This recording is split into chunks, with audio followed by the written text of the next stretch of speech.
продукт настолько изученный, настолько имеет клинические исследования.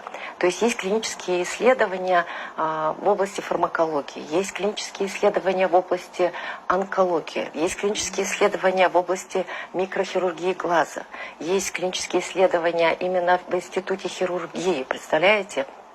Есть такие громкие названия, как Институт онкологии имени Блохина, да, то есть там проводились клинические исследования именно с этими продуктами, которые содержат именно эту группу биофлавоноидов. Я хочу сказать, что именно это такое вещество, которое является самым мощным антиоксидантом, и он натуральное вещество, это не лекарство, но оно, можно сказать, лечит. Почему? Потому что это единственный, наверное, продукт, который имеет именно клинические исследования именно в группе людей.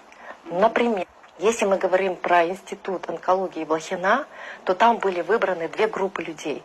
Одна группа людей, которая болела онкологией, другая группа людей, которая болела онкологией и применяла эти продукты, то эта группа людей, которая применяла эти продукты, она оздоровилась, она восстановилась после тяжелой химиотерапии. Очень интересно, что